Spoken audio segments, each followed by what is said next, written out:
Jane. Deus, maravilhoso é te contemplar, Senhor.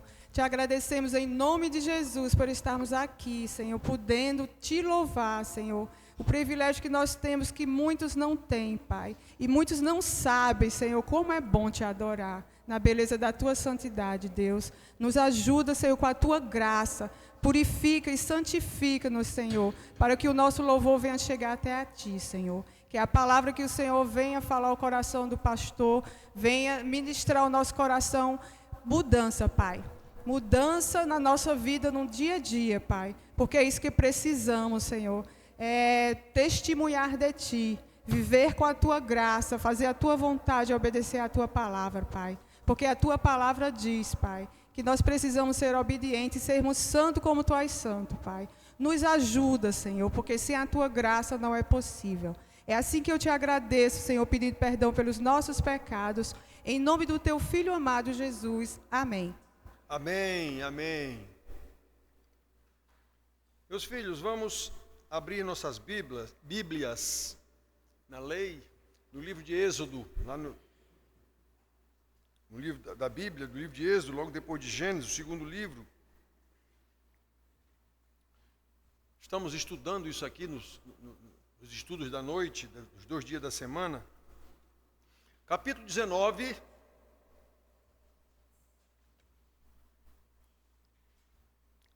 Nós vamos ler os versículos 5 e 6. Êxodo 19, versículos 5 e 6. O Senhor, através de Moisés, falando ao povo, dando a sua lei para o povo, ele disse assim: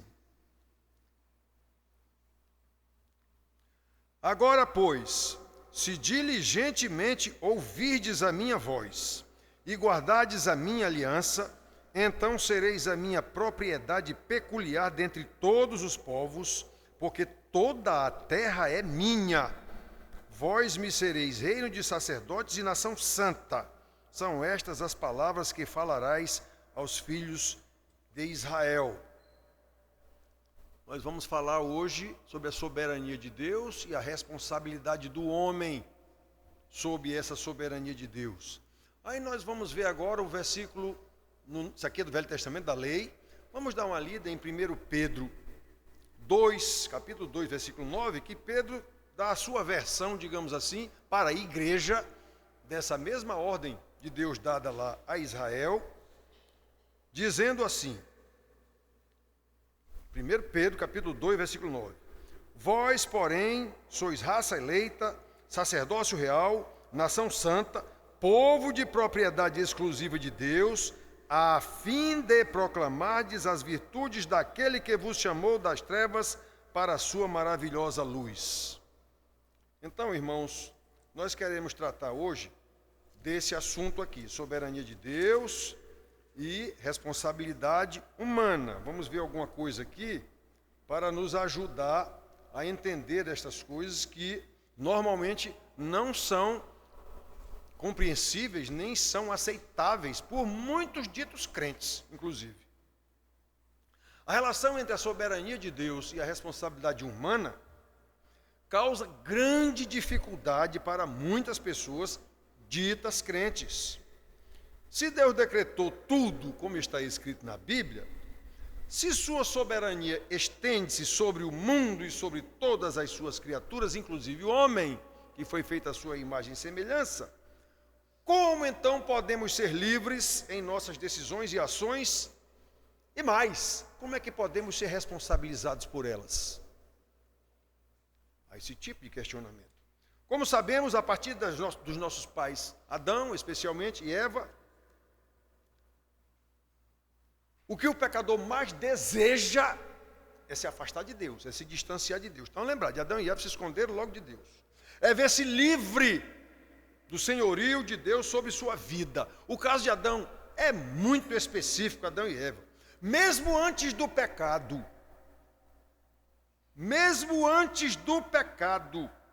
que coisa tremenda, os dois já quiseram ser autônomos, mesmo antes do pecado, já queriam ser autônomos. E isso revela a nossa insatisfação, mesmo antes do pecado, Adão, com o que Deus disse.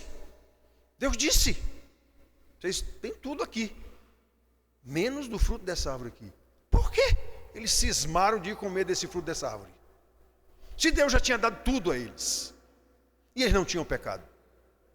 Imaginem nós, depois do pecado. Então, olha, a partir dos nossos pais, o que o pecador, o caso de Adão e Eva, estou dizendo, revela isso, a nossa insatisfação quanto à soberania de Deus, a promessa mentirosa da serpente, que depois a gente vem a saber que era Satanás, que fez ao primeiro casal, foi o quê? Que eles seriam autônomos em relação a Deus. Vocês serão como Deus, conhecedores do bem e do mal. Mas por que eles queriam ser iguais a Deus? Deus não tinha dado tudo a eles, e eles não tinham pecado. Então repare que o ser humano criado por Deus, mesmo antes do pecado, já não era satisfeito em ser submisso a Deus. Como é que pode um negócio desse? Ele já tinha a ideia de ser igual a Deus. Como é que pode? Gênesis 3:5. A partir daí, o pecado nos faz rejeitar o senhorio de Deus sobre nós, como Adão e Eva se esconderam logo dele, para que permaneçamos fora do seu domínio. Imaginando que podemos ser iguais a ele nas nossas decisões, eu resolvo tudo, eu sei tudo, segundo a promessa mentirosa da serpente. Vocês serão iguais a ele. Pois é, quando a gente, meninos, hoje de manhã, olha a nossa, a nossa humildade diante de Deus, nós dependemos, olha a nossa dependência de Deus, tudo que a gente vai fazer, para não andar ansioso. Então, meus filhos, é natural que se pergunte: Adão e Eva tinham liberdade para escolher pecar e não pecar?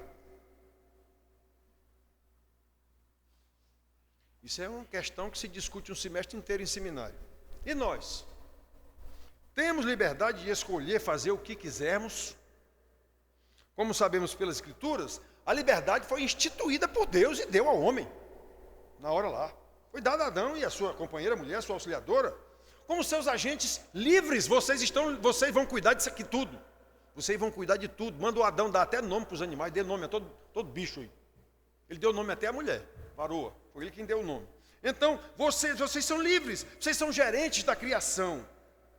Porém, com responsabilidade definida, determinada, dentro de um limite estabelecido por Deus.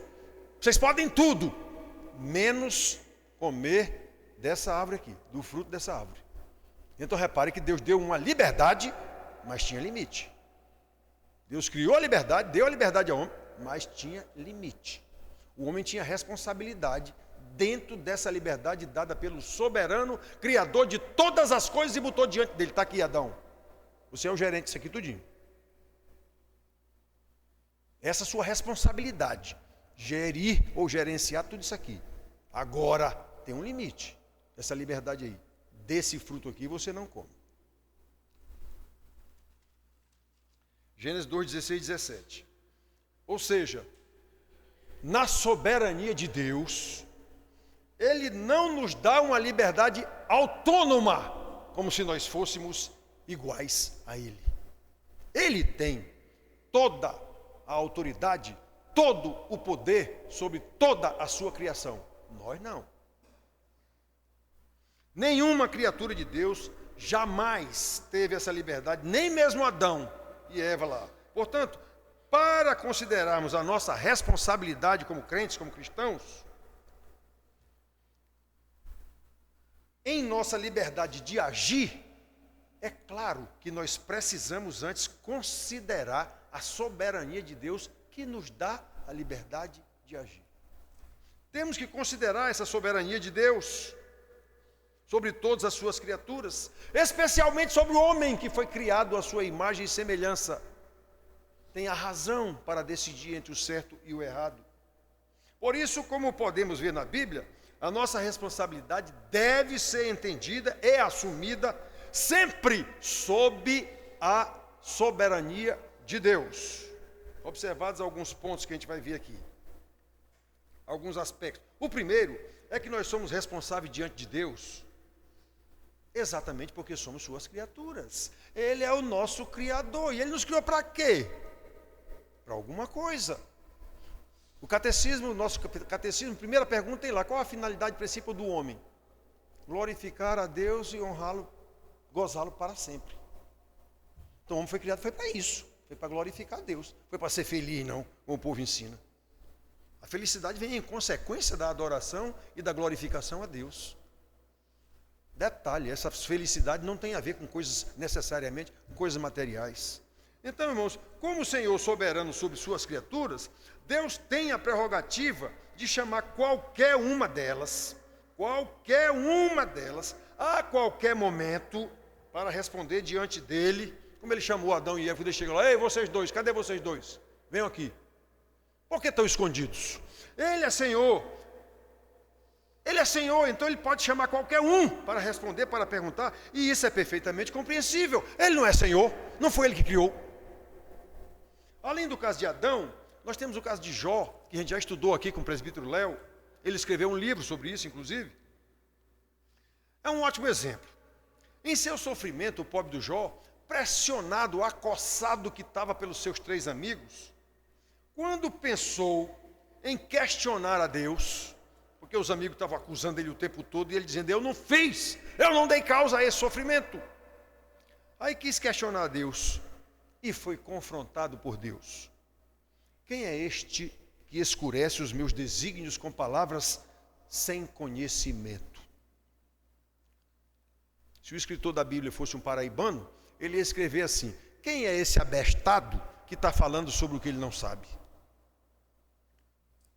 Jó 38, 1 e 2. Deus perguntou isso para Jó. Já no Novo Testamento, o apóstolo Paulo confronta os romanos, questionando a soberania de Deus em escolher uns e outros não. Aí Paulo diz: quem és tu, ó homem, para discutires com Deus? Porventura pode o objeto perguntar a quem o fez: por que me fizeste assim? Romanos 9, 20. O profeta Isaías já tinha dito isso muito. Paulo não inventou isso aqui, não. Isaías já tinha dito isso há muito tempo. Já tinha dito isso. O eterno Deus, o Senhor, Ele é o Criador de todas as coisas. Ele é o Criador dos fins da terra. Por isso, como um oleiro, ele diz lá, Isaías diz isso, Jeremias diz isso. Como um oleiro, ele tem o direito de fazer o que ele apraz.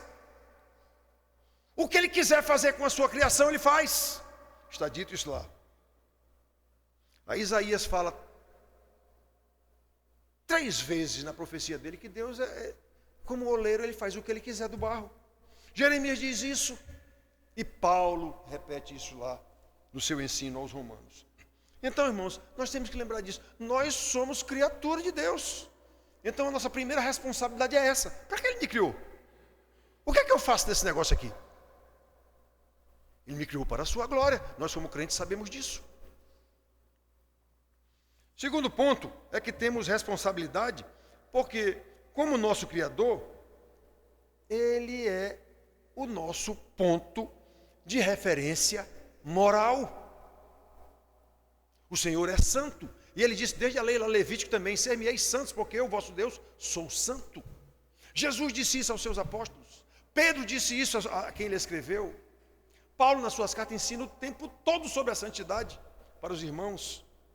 Então, Ele é a nossa referência moral. Quem regula e delimita o que devemos ser e fazer. É por isso que eu insisto tanto em ensinar aqui qual é a vontade de Deus para a nossa vida. Ensinar a Bíblia, esse é o papel de um pastor. Esse é o papel de um pastor. O pastor que não lutar para ensinar a Bíblia às ovelhas de Deus, que Deus botou sob o seu pastoreio, é um anticristo. Não é pastor coisa nenhuma. Certo? Então, olha só. Quem regula, quem delimita o que devemos fazer é o Senhor. Onde? Por meio da sua palavra, que é soberana. Quando Ele diz que somos responsáveis, até mesmo pelas nossas palavras, Jesus diz isso. A sua palavra também é soberana. Nós somos responsáveis até pelo que dissermos. Não há meio de escapar do seu julgamento. Não há meio de escapar dessa realidade. Digo-vos, Jesus disse isso ensinando aos seus discípulos, digo-vos que de toda palavra frívola que proferirem os homens, dela darão conta no dia de juízo. Ele é Senhor. Ele é o padrão moral. Lembram de Paulo? Em Efésios, acho que é 4:29, não estou lembrado agora bem. Mas ele diz isso: não saia da vossa boca nenhuma palavra torpe, mas tão somente aquela que produz graça, aquela que edifica aqueles que a ouvem. Preste atenção no que vocês falam. Eu disse agora, então, não tenho certeza, eu vou olhar aqui. Efésios, 4:29 mesmo. Não saia da vossa boca nenhuma palavra torpe, e sim unicamente a que for boa para a edificação, conforme a necessidade, e assim transmita graça aos que a ouvem. Jesus disse: nós vamos prestar conta de cada palavra torpe que dissemos. Então, irmãos, Ele é Senhor. É Ele o referencial que nós temos de moral, de ética, de bons costumes, do que for. Não é a sociedade, é a sua palavra. Nós precisamos saber disso. Por isso, na liberdade que Deus nos dá, temos que agir de conformidade com a sua vontade revelada na sua palavra, sem qualquer questionamento. Ele é soberano sobre nossas vidas. Voltando ao livro de Jó, quando ele pensou em arguir a Deus, ele disse: eu vou perguntar para ele, se eu encontrar com ele, eu vou perguntar para ele por que é que está acontecendo isso comigo, coisa desse tipo. Lemos o seguinte: disse mais o Senhor a Jó, quando o Senhor respondeu a Jó. Quem é esse leso que está falando aí o que não sabe, né? Então, disse mais o Senhor a Jó: acaso quem usa de censuras contenderá com o Todo-Poderoso? Quem argui assim a Deus? Quem é que pergunta assim a Deus? Que ele responda? Ele disse isso para Jó, ele ficou sem saber o que dizer. Deus fez 60 e tantas perguntas, sei lá quantas, ele não soube responder nenhuma. Isso está lá em Jó 40, 1 e 2. Ou seja, irmãos, quem se atreve a julgar a palavra de Deus? Quem se atreve a julgar os desígnios de Deus? Como Paulo diz aos Romanos: quem és tu, ó homem, para discutires com Deus? Romanos 9 e 20. E quantas vezes a gente vê cada oração imbecil aqui na igreja, cada oração totalmente imbecil, a pessoa praticamente dando ordem para Deus, e depois fica dizendo: se Deus não me atender, eu digo: meu Deus do céu. Irmãos, eu digo para vocês isso aqui, e é meio terrível dizer isso, mas essa pessoa não é crente. A pessoa não sabe quem é Deus. Se ele não sabe quem é Deus, ele não é salvo. Ele não recebeu a revelação de Deus. Pode estar na igreja, pode estar nessa aqui, em qualquer uma, não faz diferença nenhuma. Então a gente tem que prestar. Por que é que eu luto tanto para ensinar? Detalhe: sabendo que só aprende quem é salvo. Isso é o que é mais terrível para um pastor. E quem é salvo, não é problema dele, digamos assim, não é ele quem resolve isso. Então, irmãos, a gente tem que prestar muita atenção. Quem és tu, ó homem, para discutir isso com Deus?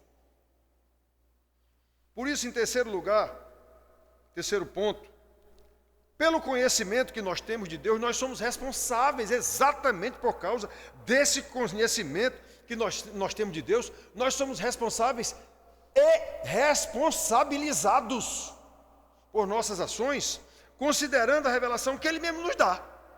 Ele não nos diz quem Ele é, como Ele é, o que é que Ele quer, quem nós somos e como Ele quer que nós sejamos. Então nós somos responsáveis e responsabilizados, como Jesus disse ainda há pouco, até pelas palavras torpes que proferirmos. Então, olhem só, sabemos pela palavra que, embora Deus esteja no controle de todas as nossas atividades livres, liberdades livres, Ele nos dá. Ele diz isso. Todas as nossas atividades são livres, Ele deu para Adão, todas, menos essa aqui, meu filho. Menos essa aqui. Aí entrou o pecado. Pronto, a partir daí, nós não temos mais o tal livre-arbítrio, nós temos livre-arbítrio para pecar. Para pecar, nós temos livre-arbítrio. Mas para fazer a vontade de Deus, só no poder do Espírito Santo, só sob a sua soberania. E é interessante, irmãos, a Bíblia é tão tremenda, a palavra de Deus, a sua soberania é tão tremenda, que nós sabemos que, ainda que nossas atividades sejam determinadas por Ele, digamos assim, Isso não nos isenta de culpa pelos nossos pecados. Eu tenho dito para os irmãos aqui, Deus é Senhor sobre os pecados. Ele não peca. Deus é santo, mas Ele é Senhor sobre o pecado. Quem é o principal mentor e agente do pecado? Satanás. Pois é, mas Deus é Senhor de Satanás e de seus demônios. A gente não pode esquecer disso. Então o Senhor, sabe, Ele não nos isenta de culpa por a gente cometer algum pecado que Ele determinou. Foi Ele que determinou esse pecado, se for o caso.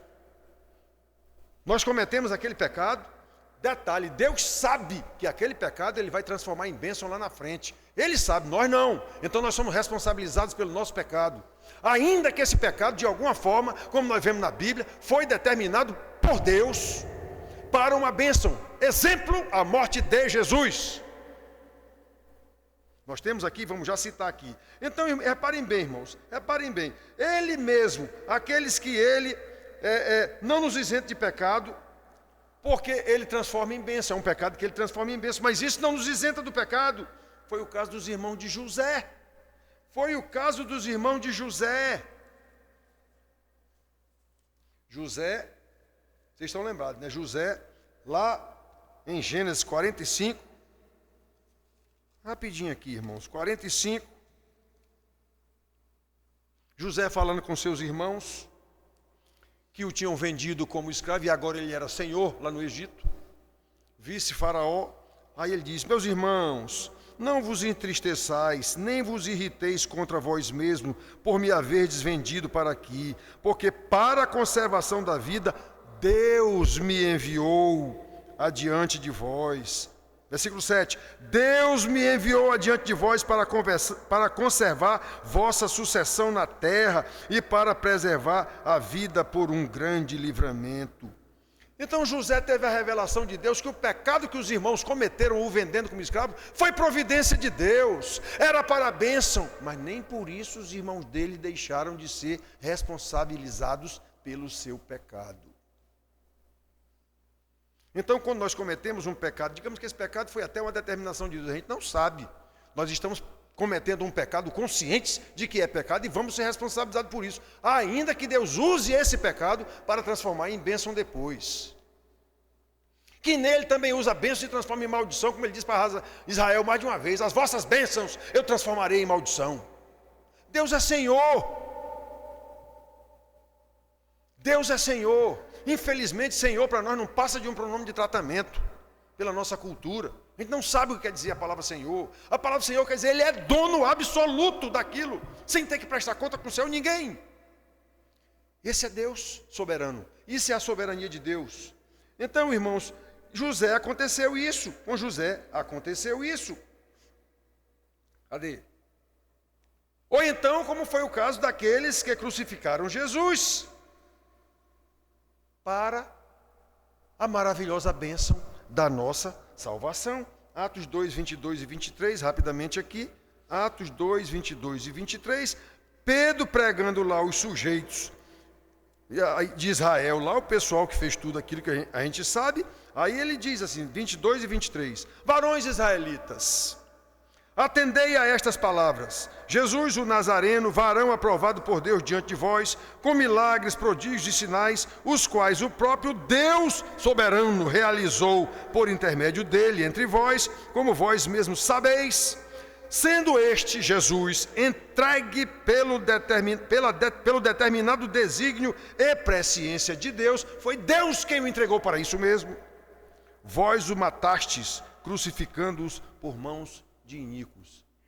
Quem é que não consegue enxergar que está escrito aqui que foi Deus quem entregou o seu filho nas mãos de iníquos para que ele fosse morto, para que nós fôssemos salvos?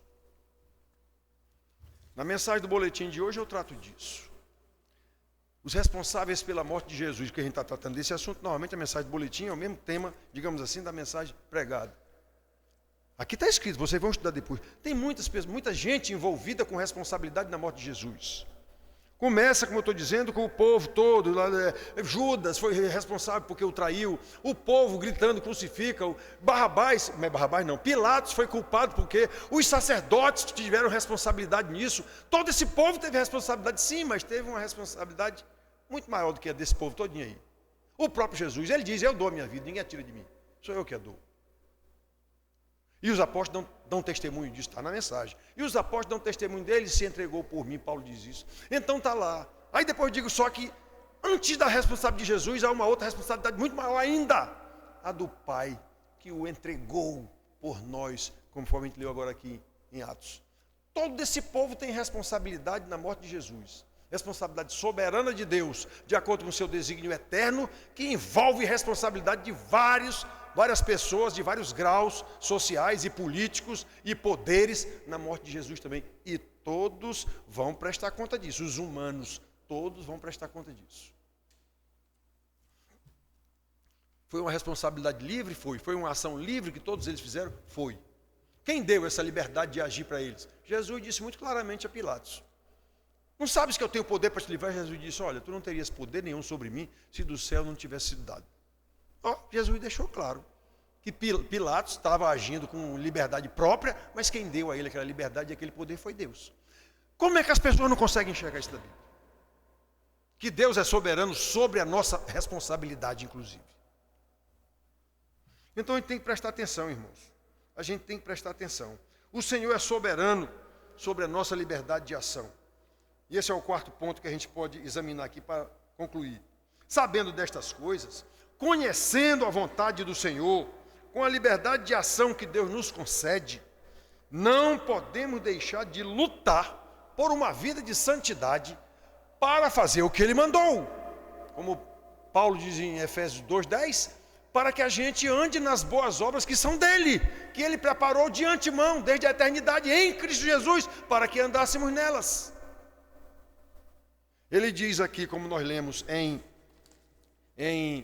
Êxodo 19:5, se diligentemente ouvirdes a minha voz e guardardes a minha aliança, agora vem a responsabilidade, se vocês fizerem isso, então sereis minha propriedade particular dentre todos os povos. Reparem que a liberdade e a soberania de Deus já coloca a responsabilidade humana junto. Lá em Atos que nós lemos, Atos não, 1 Pedro, Ele nos tirou das trevas para a sua maravilhosa luz, a fim de, Ele é poderoso para fazer o que Ele bem entender. E Ele fez, sim, mas Ele fez para quê? Para que nós proclamemos as virtudes daquele que nos tirou das trevas para a sua maravilhosa luz. Tem uma responsabilidade nesse negócio aí.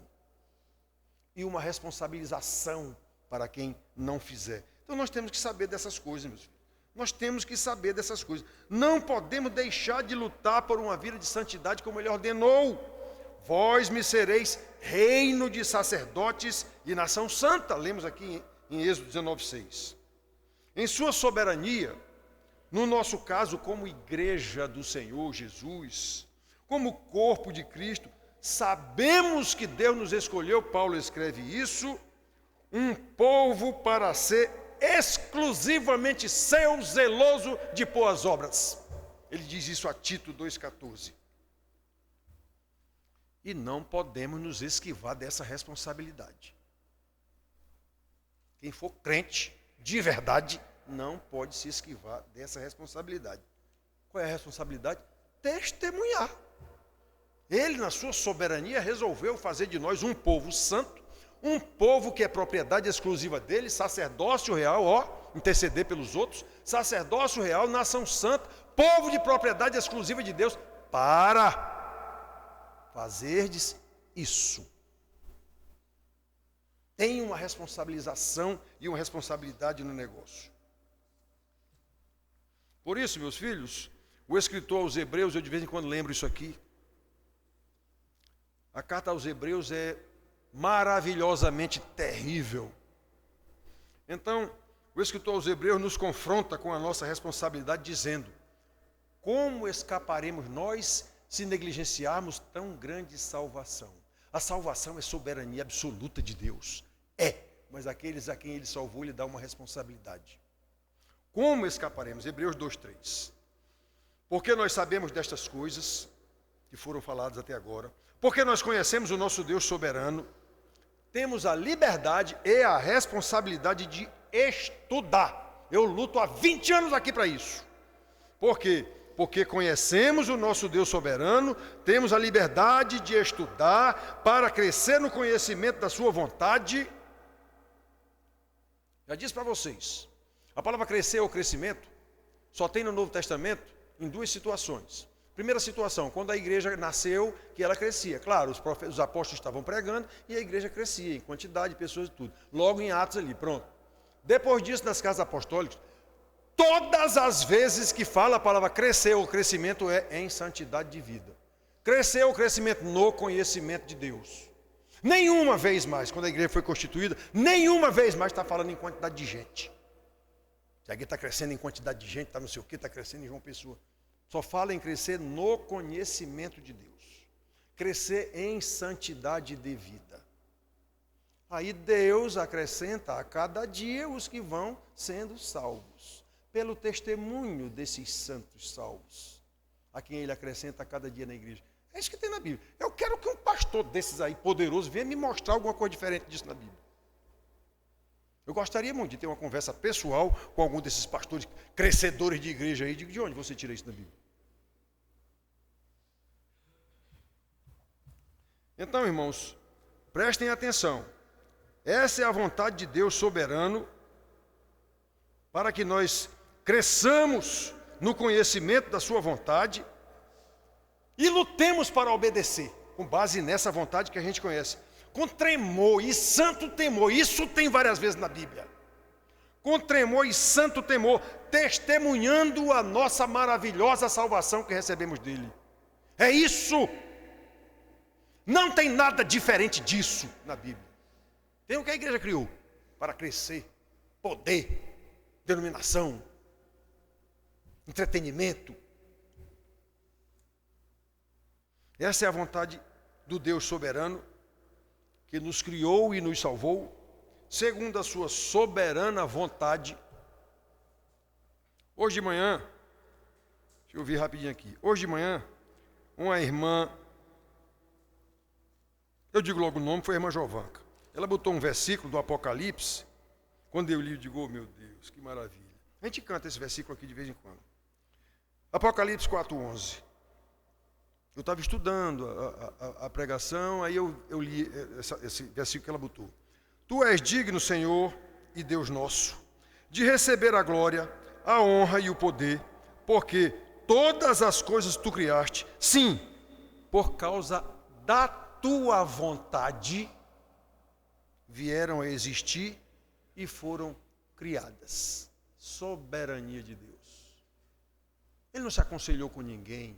Ninguém disse a ele como criar, o que criar, para que criar. Ele é Senhor soberano. Por tua vontade, Senhor. Pois bem, foi da tua vontade nos salvar. Foi da tua vontade nos ensinar como é que a gente tem que andar agora como salvos. Foi da tua vontade registrar tudo na tua palavra para que a gente estude. É da tua vontade que a gente lute para estudar com diligência, porque ninguém gosta de estudar, dá trabalho. É o Senhor quem faz todas essas coisas conosco, irmãos.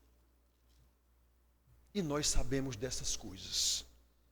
A questão é, para terminar, temos usado a liberdade que Deus nos deu em Cristo Jesus para agir com a correspondente responsabilidade dessa liberdade que Ele nos deu. Responsabilidade diante do Deus soberano que nos criou, nos salvou e nos deu liberdade de agir. Somente quem compreende a soberania de Deus, sob essa mesma soberania, pode compreender a liberdade de ação que Ele nos dá, exatamente para que, como salvos, pratiquemos as suas boas obras de justiça, como já foi falado. Foi para proclamarmos a sua maravilhosa salvação, as maravilhas que Ele fez, glorificando o seu nome como Senhor, como Criador de todas as coisas, e como nosso Salvador soberano. Pela sua soberana vontade, somos livres e responsáveis diante de Deus e dos homens. Que Deus nos abençoe com o entendimento da sua palavra e com a responsabilidade para pô-la em prática, tudo para louvor da sua glória. Amém.